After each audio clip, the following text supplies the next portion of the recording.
Bonjour. Hey, salut! On a le plaisir de te recevoir aujourd'hui, Steve Bernier, Oui, au contrée de Charlevoix. c'est tellement une belle région de toute façon que vous avez. Fait que, parle-nous de toi un peu.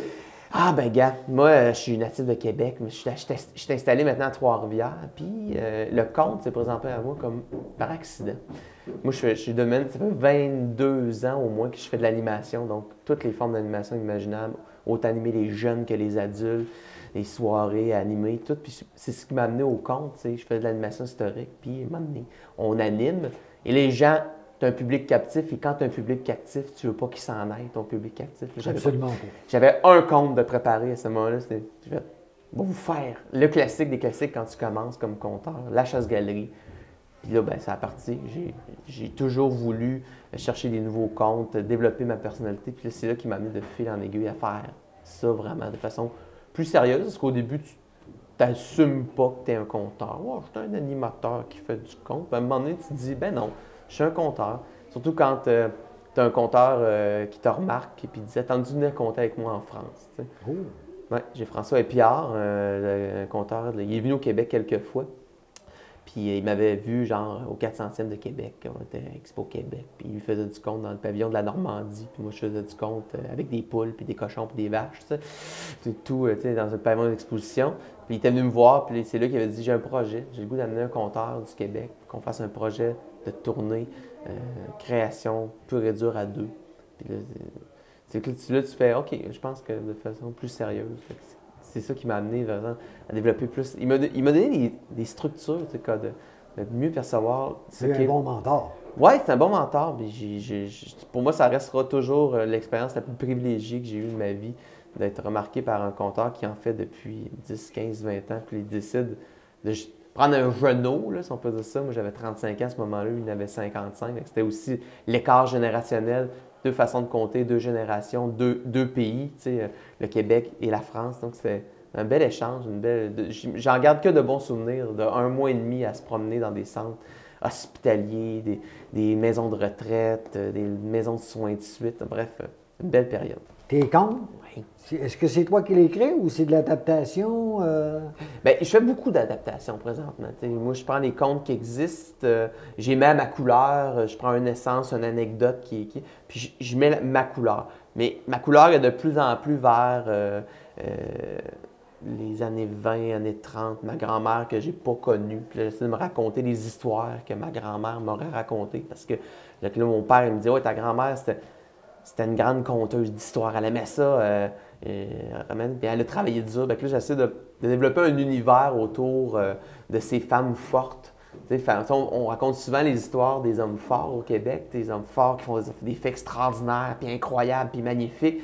Mais on a eu des femmes fortes au Québec, mais fortes, pas obligatoirement fortes physiquement, fortes de caractère, fortes de ramener les hommes qui étaient plus souvent en train de travailler 50 heures semaine, puis l'autre 20 heures qui leur restait, le passer à la taverne.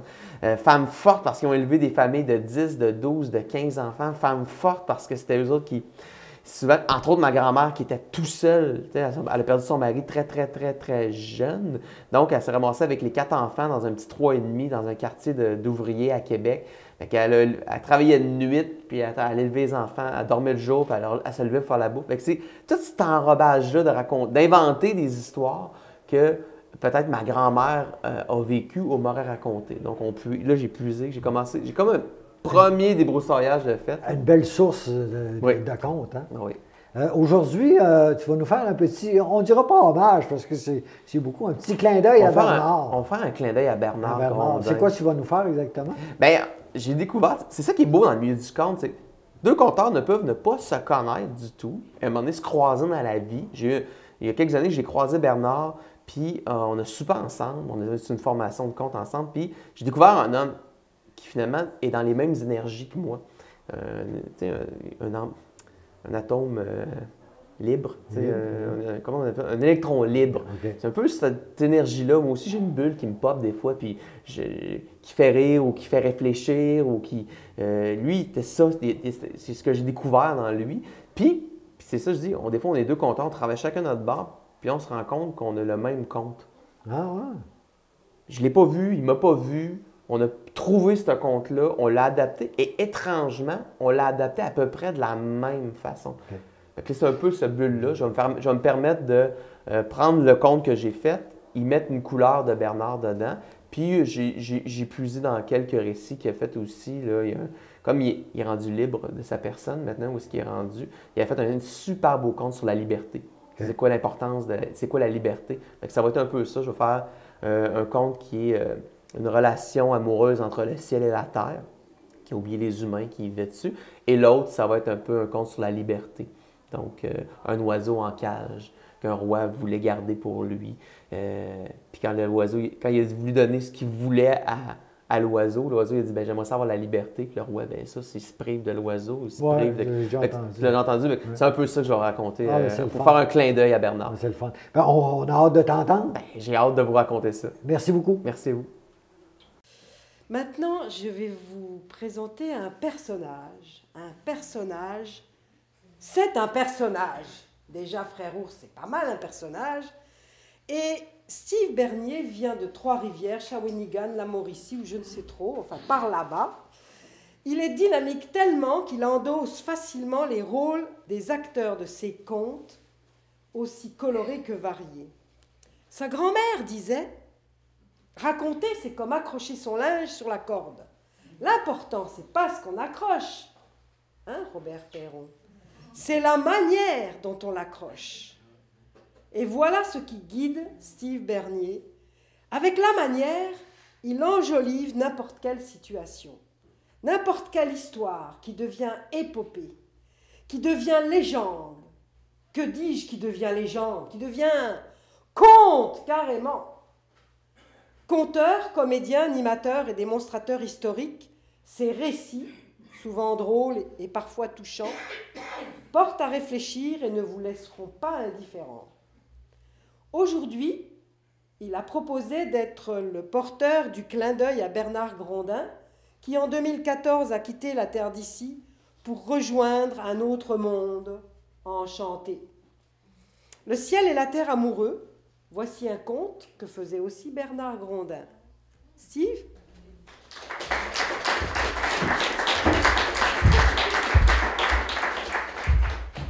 Oui, voilà, bonjour. Bonjour. Bien heureux d'être ici.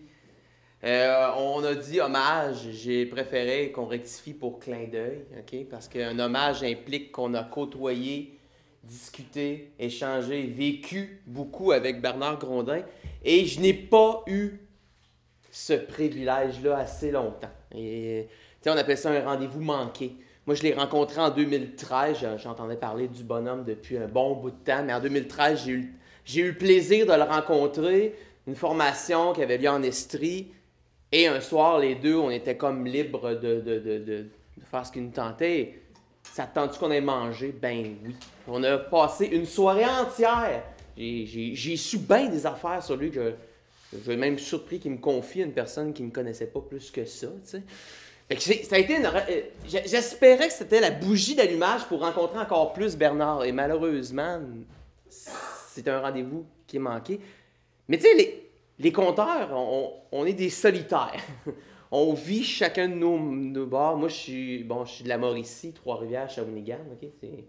Je suis un peu tout ça en même temps. Je suis natif de Québec à l'origine, mais j'ai adopté la Mauricie, Trois-Rivières. Puis on travaille chacun de notre côté, comme ça. Puis à un moment donné, je tombe par hasard sur le compte que je vais vous faire. Une vidéo de Bernard, puis Colin. Il n'a pas vu mon compte, j'ai pas vu son compte, puis pourtant, on était dans des lieux tellement communs, l'un puis l'autre, là, que c'en était troublant. Bernard, de ce que j'ai pu voir de lui, de ce que j'ai pu lire sur lui, de ses batailles, était un électron libre. Okay? Il ne s'en faisait pas imposer. Et même en 2008, il participait à un projet à Québec au Musée de la Civilisation dans le cadre du 400e, les 7 péchés capitaux, il travaillait sur un compte de la colère. Il y a des gens qui n'ont pas aimé ce qu'il avait fait dans ses comptes puis ils l'ont tassé du projet. Ben, il s'est battu de l'autre bord pour que le monde entende son projet quand même. C'était ça, Bernard. Puis, il racontait une histoire d'une époque quand même assez lointaine, il y a de ça au moins 1000 ans, où est-ce que le ciel et la terre étaient amoureux. Amoureux d'un point tel rendu quasiment aveugle. C'est un amour qui fait que tu oublies tout ce qu'il y a autour de toi. Quand tu es amoureux, tu oublies. Puis ils vivaient tellement proches l'un de l'autre qu'ils avaient oublié qu'il y avait du monde qui vivait sur la terre. Le ciel était tellement bas, mais tellement bas, que quand les arbres ils poussaient, ben ils poussaient croche. Ils poussaient croche, puis ils rentraient dans la terre. Puis ils ressortaient. Ils replantaient dans la terre, puis ils ressortaient. Le ciel était tellement bas que les nuages n'avaient pas de place pour s'accrocher, mais qu'ils restaient par terre. Le ciel était tellement bas que les oiseaux, ne voyant plus où est-ce qu'ils volaient, se pétaient le bec ces arbres. Le ciel était tellement bas que les êtres humains, hommes comme femmes, lorsqu'ils finissaient par grandir, finissaient par rester dans cette position-là. Ils restaient croches. Ils n'avaient que seul point d'horizon, leurs orteils et leur nombril. Mais il y avait des maudits beaux souliers, par exemple. Okay? Il y avait des beaux souliers parce qu'ils pouvaient passer leur journée à chaîner les souliers à la longueur de leur journée. Ils voyaient les souliers, ils regardaient le nombril, c'est tout ce qu'ils faisaient de leur journée. Ils saluaient, mais sans vraiment se voir. Hey, salut Roger! Non, c'est Paul. Ah, enchanté Paul. Ils se disaient bonjour comme ça. Les seuls qui échappaient à cette problématique-là, ben, c'était les enfants.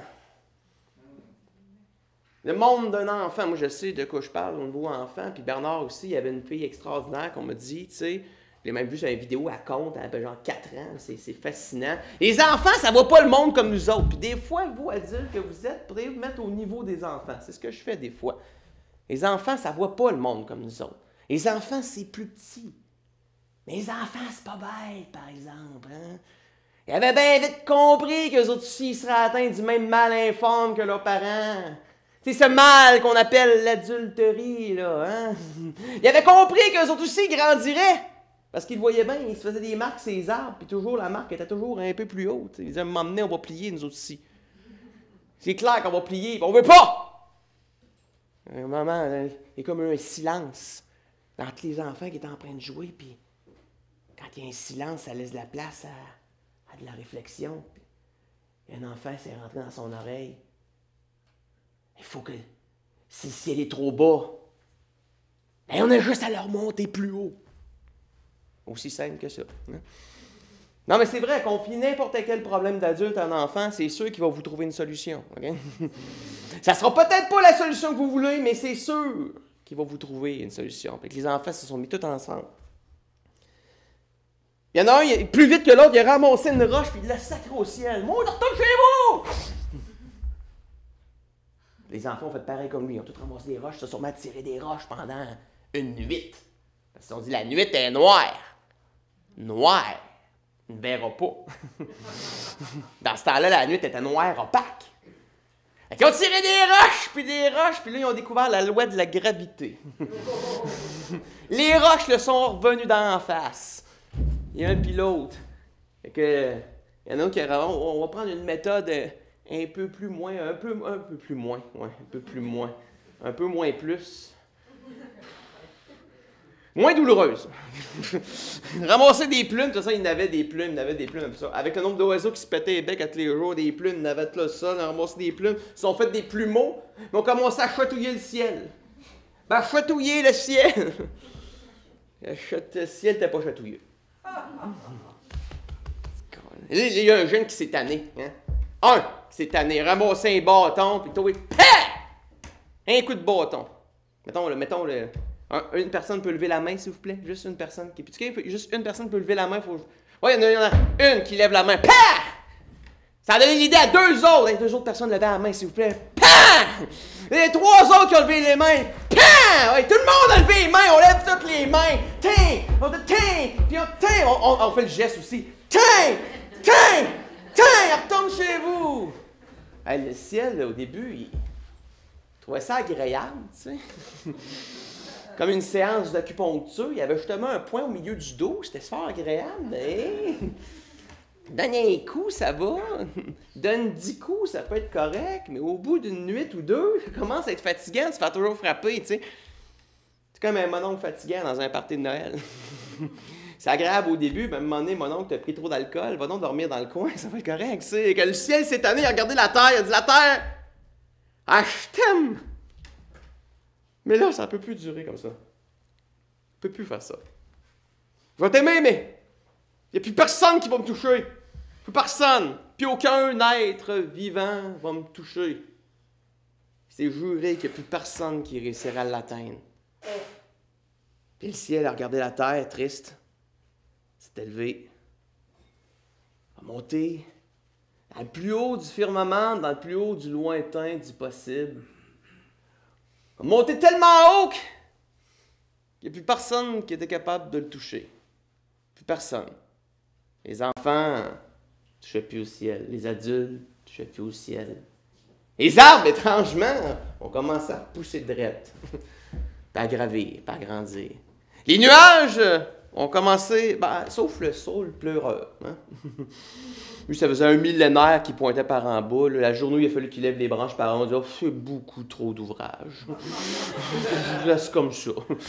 Les nuages ont quitté le sol, ont allé s'accrocher dans les airs, ce qui a laissé bien de la place pour les oiseaux pour s'envoler. Hein? Les oiseaux ont commencé à passer par-dessus les arbres, par-dessus les montagnes, sauf le pic-bois. Encore aujourd'hui, le pic-bois se fracasse la tête sur les arbres, à un point tel qu'il a dû se péter 2-3 neurones parce qu'il fait même peu la différence entre une gouttière et un arbre. Hein? Et il picore, puis il espère qu'il se passe de quoi, tu sais. Hey, les enfants étaient bien contents, avaient gagné leur point, tu sais. Hey, le ciel ne pliera pas sur eux autres. Ils ne plieront pas sur le ciel, certains. Le ciel est monté. Les adultes, ça a eu l'effet instantané, hein.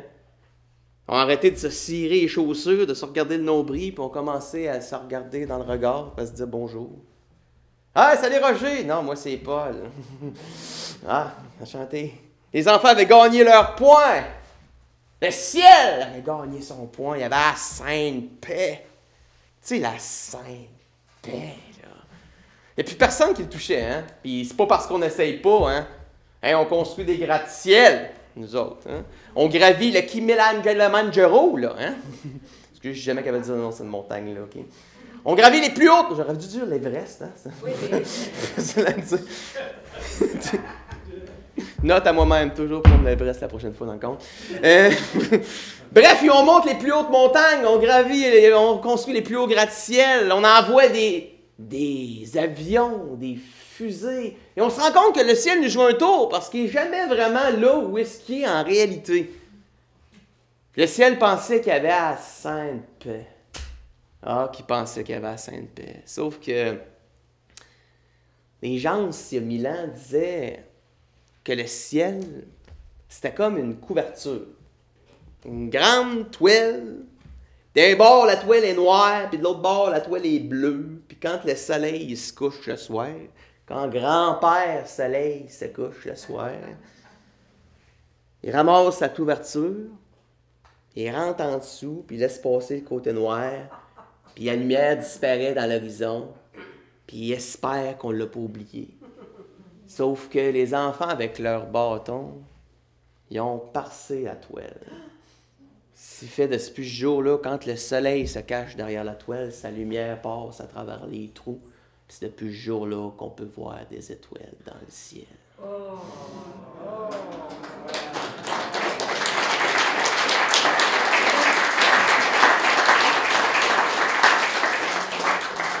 Puis-je me permettre une prolongation?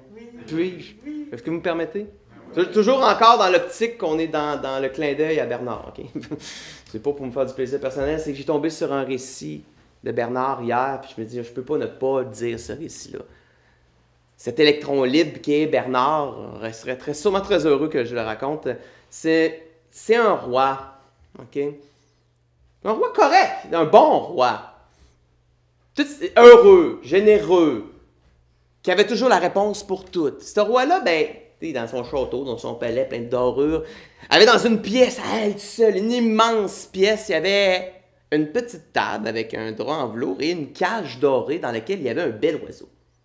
Un oiseau, là, de toutes les couleurs, un super bel oiseau rare, qui avait le don de la parole. Et là, ici, je ne parle pas d'un perroquet là, qui fait juste répéter à tort et à travers ce qu'on dit. Non, un vrai don de la parole et même de la réflexion. Le roi, il demandait conseil. Et le roi avait toujours la parole juste. Et ça allait bien, ses affaires, le roi. Fait qu'un jour, dans l'émotion, il est allé voir l'oiseau. L'oiseau, t'es extraordinaire. Tu me permets de régner, d'être un bon roi pour mes sujets. Demande-moi ce que tu veux. Moi te le donner. Avec l'oiseau, tu sais. Ben, j'aimerais avoir la liberté. Et là, le roi réalise que s'il donne la liberté à l'oiseau, il n'y aura plus l'oiseau. Puis s'il n'y a plus l'oiseau, il n'y aura plus les conseils. S'il n'y a plus les conseils, il va peut-être devenir un mauvais roi avec elle. Tu peux me demander tout ce que tu veux. Mais pas ça. Et là, l'oiseau réalise, parce qu'il a le don de la réflexion, ben, qu'il n'aura pas la liberté, ben, qu'il demande un bon repas. Mais au gré des années, des mois qui passent, le roi, des fois, roublie et redemande à l'oiseau s'il veut quelque chose. Puis l'oiseau redemande la liberté et l'oiseau n'aura pas la liberté et il va avoir un bon repas. Après quelques fois, il s'essaye une autre fois, puis là, le roi, il n'est pas de bonne humeur. Là, demande-moi d'autre chose, demande-moi pas la liberté. Et là, l'oiseau réalise qu'il n'aura pas la liberté. Et un jour que le roi décida de quitter le royaume pour aller faire un peu de diplomatie, donc d'aller parler de ses réussites à l'extérieur, il demande conseil une dernière fois à l'oiseau, puis il dit à l'oiseau, mettons là, que j'aurais un message à porter. Et l'oiseau dit, ben, tu peux porter tout le message que tu veux, mais j'aimerais que si... Il dit où est-ce qu'il vient. L'oiseau explique d'où il venait. Il explique le chemin pour s'y rendre. Il explique qu'il y a un arbre avec d'autres oiseaux comme lui, puis il veut juste dire à ses amis comment il vit, comment il est heureux dans sa cage et tout, expliquer tous les détails, de mettre bien les détails, tu sais. Le roi dit, oh parfait, je peux faire ça pour toi, si c'est ton seul désir, parfait, il part, le roi part, il fait tout son voyage de diplomatie, tu sais, puis de démocratie, tu sais, puis là, à un moment donné, il arrive sur le chemin du retour, il voit le fameux chemin, tu sais, puis il prend le chemin, puis il arrive au fameux arbre, puis là, il voit, c'est un bel arbre, puis il y a plein d'oiseaux, des centaines d'oiseaux comme lui, comme l'oiseau du roi. Et là, il est tellement heureux, il dit aux oiseaux, il raconte toute l'histoire au complet, puis il décrit la cage dorée, puis les conditions de vie. Il y a eu un silence, puis un des oiseaux dans la plus haute branche qui tombe. Reine mort. Le roi est un peu désemparé, mais il est un peu mal. Puis il repart sur le chemin du retour avec ça, puis il raconte ça à son oiseau, tu sais. Puis l'oiseau, au moment où il s'est entendu ça, il tombe dans le fond de sa cage. Le roi est pris de panique, rouvre la cage. Voyons, l'oiseau, qu'est-ce qui se passe? Voyons donc, toi, il l'amène sur le bord de la fenêtre, il rouvre la... Prends de l'air un peu, prends de l'air. L'oiseau s'envole. Regarde. Il dit, Monsieur le roi, si vous avez une leçon à retenir, sachez qu'il y a deux choses que je dois vous dire. Il est peut-être bon des fois que le messager ne sache pas le message qu'il porte. Et deuxièmement, on ne demande pas la liberté, on la prend.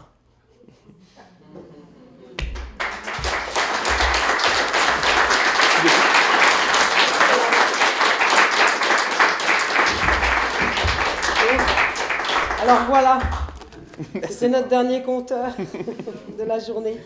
Alors, avant de faire monter mes amis conteurs sur la scène pour le salut final, je voudrais vous dire que samedi prochain, à 8h du soir, ici même, nous allons recevoir Alain Lamontagne. Donc vous connaissez Alain Lamontagne, musique à bouche, tape de pied, conte, chanson, donc le délire absolu. Venez, prenez des places directement auprès du Carrefour et venez nous retrouver samedi soir. Joanne, tu veux dire quelque chose de plus? Maintenant, je voudrais que Geneviève nous rejoigne.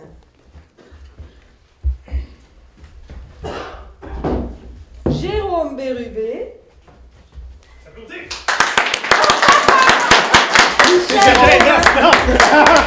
Bernard Toussaint.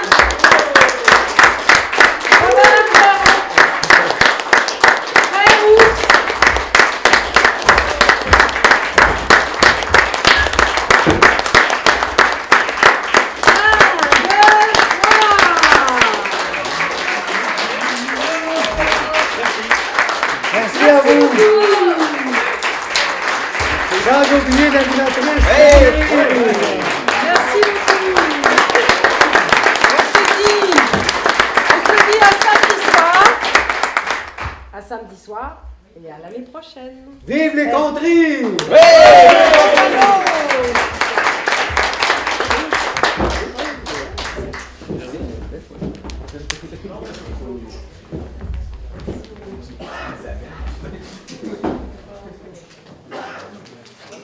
Ah oui, ça va.